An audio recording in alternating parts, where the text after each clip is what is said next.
Hi, everybody. I'm Tim Sadler. I'm the CEO and co-founder of Tessian, and today I am delighted to be joined by two security heavyweights, Jerry Perullo, who's the Chief Information Security Officer at the Intercontinental Exchange, and DJ Goldsworthy, who is the Director of Security Operations at Aflac. Jerry, DJ, it's so good to have you here. Great to see you. Thank you, Tim. Great to be here. Jerry. So it's easy for CEOs to think about the overall cost of security. So either the cost of a breach or the cost of maintaining defenses, but it's sometimes harder to show the value. How have you got your C-suite team to be thinking about security as a value driver for the organization, not just a cost that they have to bear? Yeah, I'll jump right in on that one, Tim. And I think it depends on the stage of the organization, without a doubt. I feel like in a startup, though, you really, as a security professional, have to deliver some value that it contributes to the top line sometimes. And so, while it's contrary to the gut feel for people at larger orgs, you have to cross lines a lot of times and help build things and build data centers and deploy and actually contribute to getting the product delivered. And that's okay with a startup. And you even see a trend now where IT departments are beginning to report to security in startups. But later on, in a large-scale organization that has a dedicated security team that's just doing that, it's the proving a negative issue, isn't it? And I think the real solution there is to have what I call just true positives. So, by a red teaming or whatever it may be, actually be able to demonstrate, well, here's something that actually could happen that's plausible, and here's how we responded. And not just that everything was fine, but that sometimes there are issues and that we're going to keep correcting them. What about you, DJ? How do you run things at Aflac in terms of communicating that value back to the C-suite? Yeah, I mean, definitely echoing what Jerry said about showing the value through something tangible like red teaming, how you're able to detect modern threats and things that are active in the wild right now. I also think it's important to roll things up to the enterprise risk appetite. So your executive team has a specific risk appetite, and we need to enable the business to move at the speed that they need to move.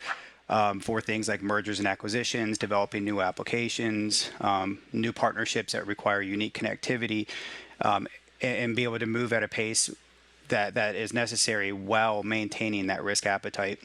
And we measure our adherence to that risk appetite through scorecards, so benchmark key performance indicators across various aspects of security that are important from a risk perspective to show we can move fast and we're doing it safely all along the way. And in that regard, security is enabling the business. And some of those KPIs you mentioned, talking about, say, moving fast, do those KPIs fall into the security team? Are you also measuring kind of speed of delivery? Or is it rather you're saying, hey, with this current setup we've been able to bring risk within a tolerable level? More the latter, more looking at it through the risk lens as we move and letting our IT partners in the business demonstrate their speed of delivery and really showing if there's any friction points where security slows that down. That would be the antithesis of what we want to happen. And so it's really about them conveying the speed and us showing that security is not a brake pad along the way. And, Jerry, I know this is a point that's close to your heart as well. Cybersecurity leaders have got to collaborate with so many different areas of the business today. So it's not just about security. How do you work cross-functionally with your teams at ICE? Yeah, that's right, Tim. And there's a few bits to it. Part of it goes back to your first question and kind of what I would say delivering top line value, but demonstrating you're a value center and not just a cost center. And in that case, you work with sales teams or business development and onward, where you could actually help people you get a product to market. And in today's environment, having security is often a differentiator in a product. When you're actually pushing forward with all third-party risk management, friction around bringing any vendor in, if you've already got your SOC 2 report and demonstrated track record in security, that could be a differentiator many times. But the other bit is, in operating a security group, whether you're a second-line security team or a more holistic security team, no matter what, you almost certainly have a lot of kind of finding problems within your remit, right? Just identifying issues, whether it's just vulnerability scans or red team again, or bug bounties, or even managing regulatory exams. No matter what, you're going to have things that are wrong. And if that's where you end with just kind of a, well, and here's what's wrong, here's your report card over and over again, you're not going to be very popular and you're not going to be very effective. So that's where the collaboration comes in, to work with the people who, I mean, I know in our team, out of everything that we find, probably only 5 to 10% of those get assigned to someone in security to remediate. The balance, the 90 to 95%, are going to IT and ops and to technology and software engineering. And so you have to collaborate with them to actually get things done. And that's all about bringing credibility and bringing true important things, and not just hammering them with long laundry lists of automated findings. And DJ, what about you? What are some of the most important relationships you have at Aflac and the collaboration with other teams? Yeah, I think collaboration at the strategic level is more important now than ever. I mean, it's always been important, but when you think about the progression of something specific like DevOps, where you have everything as code, infrastructure is being deployed alongside the applications. Security has to be deeply integrated up front. Otherwise, you're coming back around and trying to bolt it on. And so tethering those relationships and strategies together to deliver security as an integrated component requires really close collaboration, a lot of trust, good relationships. In a similar vein, the relationship with just the broader employee base, and getting them heavily invested in security through security awareness training, things like phishing tests, and showing, hey, we're trying to really get you involved in security. You have a role in it. We want to help you be the best version of you that you can be from a security standpoint, and that relationship's about trust and partnership as well. That's a great point. We sometimes forget that, the biggest team is the whole company, right? That we support as security leaders. And the other thing that is increasingly coming up within security, I think for a long time, security was about saying no and being conservative with regard to change. But now innovation is so critical to make sure that teams are up to date, that we're using the latest technology, we're using the latest kind of methods and processes to keep the organization secure. And the attack landscape and the attackers are innovating just at a frightening speed now. DJ, what are some of the approaches that you've taken, and what is your thesis on using innovation to drive things forward without taking on too much risk for the company? Yeah, I mean, we're really focused from an innovation standpoint on two key areas. Obviously, if you try to go too broad, you can get caught in analysis paralysis. We focus on automation and modern architectures. And so from an innovation standpoint, our mantra is fail fast. So we want to basically get rapid development capabilities around automation in place, so that we can try to automate, experiment with it, see how things work, identify failures, improve upon them, and get it to a point where something can be heavily automated. And automation is key across multiple facets, because as you look at like security resiliency, the automation can be from a detection standpoint, it can be from a configuration and risk remediation standpoint, it can be from a detection standpoint through enrichment or other means. So I see automation as absolutely central to innovation. And then looking at modern architectures, being willing to embrace new architectures, things like zero trust, are going to be key going forward, and we're experimenting with things like that on a regular basis. And again, just looking at, hey, failure is okay. So we'll set really ambitious goals, and then incremental goals that we know we can accomplish to book some successes along the way. And Jerry, you've got a pretty unique approach to a particular topic, I think, which is red teaming. And you've done a lot of innovation in this space, and I know that it's a topic close to your heart. Tell us a bit more about that. Yeah, absolutely. I mean, I think a lot of our innovation is on that detective side, and more importantly, delivering, triaging things and delivering findings and trying to figure out what's really important, so that you just don't boil the ocean there. But in particular, my general premise is, I like to say, for build versus buy, which is kind of, the kind of problem statement that DJ was speaking to there.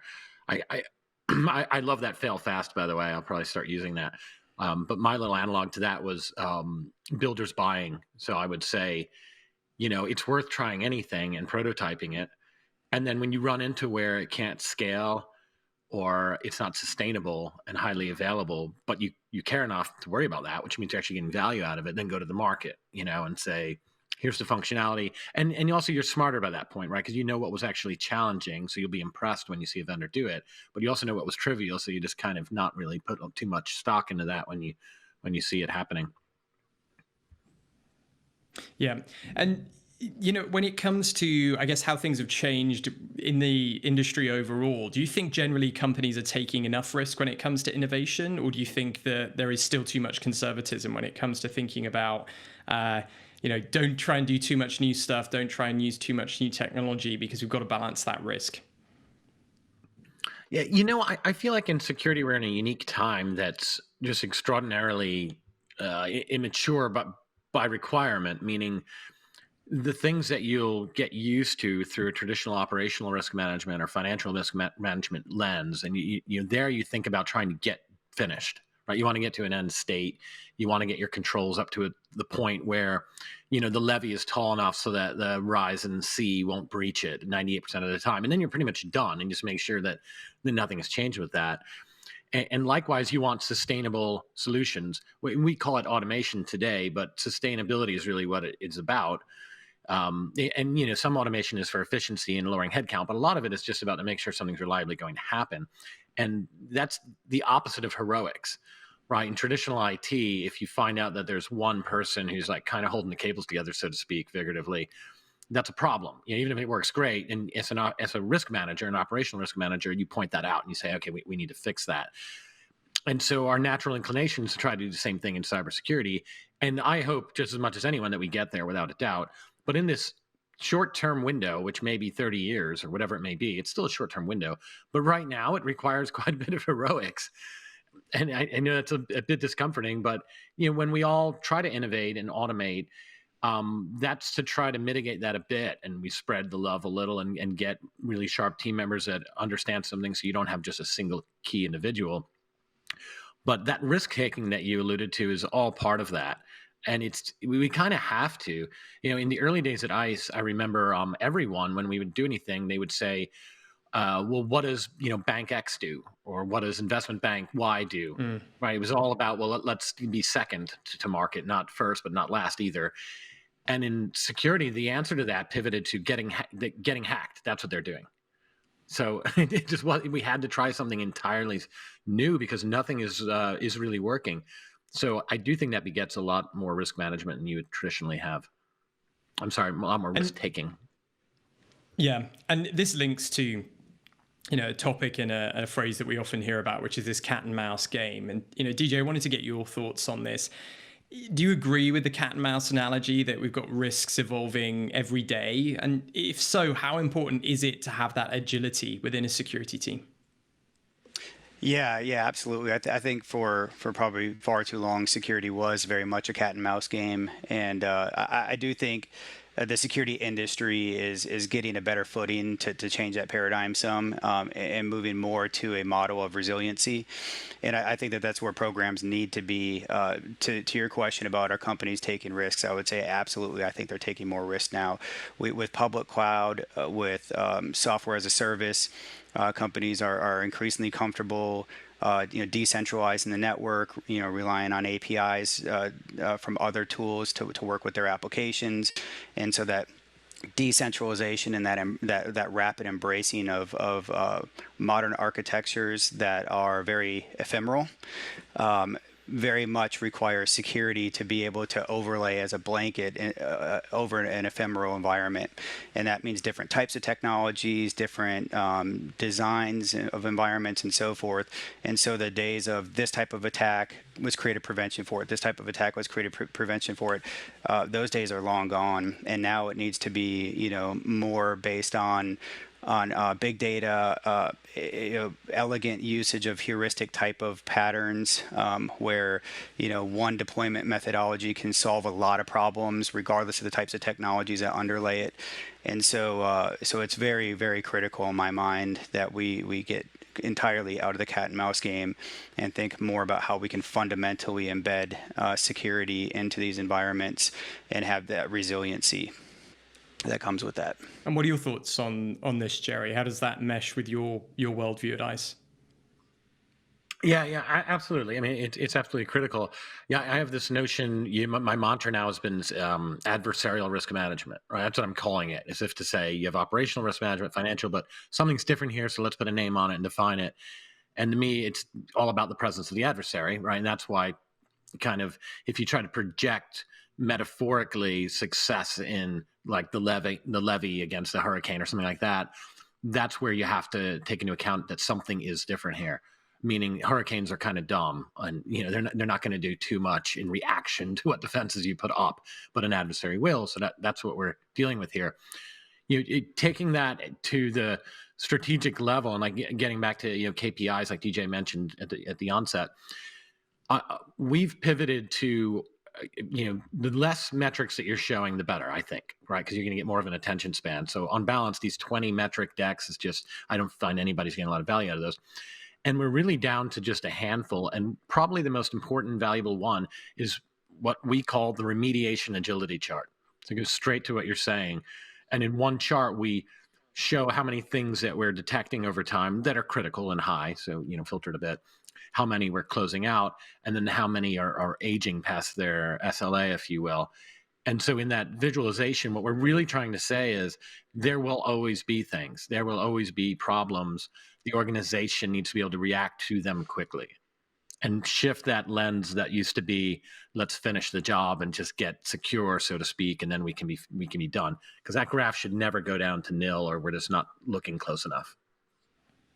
Yeah, I'm going to shift gears very slightly as we're running out of time, but we just celebrated Cybersecurity Awareness Month. And it started back in 2004. I think all of us are used to the basic communications we need to do and the idea that employees have a role to play in security. And my question to both of you is, how far have we come since 2004, and what challenges still remain in 2022? Yeah, we've come a very long way.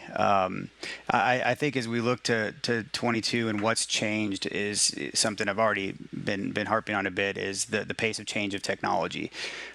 The things are changing so fast today that I think a lot of the risk lies in configurations and environmental sprawl. If you're doing multiple deployments to production, spinning up new environments on a regular basis, the attack surface is growing and changing all the time, and people play an important role in understanding how to deploy securely, and understand those configuration risks, and from a social engineering standpoint, understand how that's going to evolve along with technology changing. We saw social engineering change from just a I love you email to social media. What's the next frontier? It's going to continue to evolve, and users need to remain vigilant and understand how the technology and how interactions change and evolve, and how that will affect them from a social engineering standpoint. Jerry, what are your thoughts? Yeah, from my point of view, I mean, tactically speaking, we're definitely seeing like the kind of professionalization of the criminal side. There used to be the techniques, tactics, and procedures that were really like what a lot of people call advanced persistent threat, but those were generally isolated to people with like a nation state mission. So while they made the news and people got excited about them, most people didn't have to really worry about them. Like when you hear about a 0-day iPhone attack that can read your messages, don't worry about it. Unless you're the 3 Saudi journalists that are being targeted by that, you're okay. But now, and it used to be the rest was all kind of high volume, low fidelity, monetizable threats, like, just quick phishing scams and credential theft and all that. But now, especially with ransomware, we're seeing the intersection where we're seeing nation state caliber TTPs deployed for commodity targets. I mean, you're seeing dwell time that's really high. Criminals are getting into organizations that don't have a specific like geopolitical value, but they just want to ransomware them, and they're willing to spend 6 months in there. And that's pretty unique. But as far as like the awareness and the training, I think we spent a lot of time 20 years ago focusing on the threat and getting everybody to agree that this is a serious thing. And I think that's just mission accomplished. I don't think there's anyone left that is arguing with that. So I think now we are pivoting and need to pivot more towards what to do about it and how to actually fix things. And I'm sure there's more we could dive into on that. Unfortunately, we've just ran out of time. But Jerry, DJ, thank you so much for spending time with us today. This has been a great conversation. And I'm now going to hand back over to Stacia.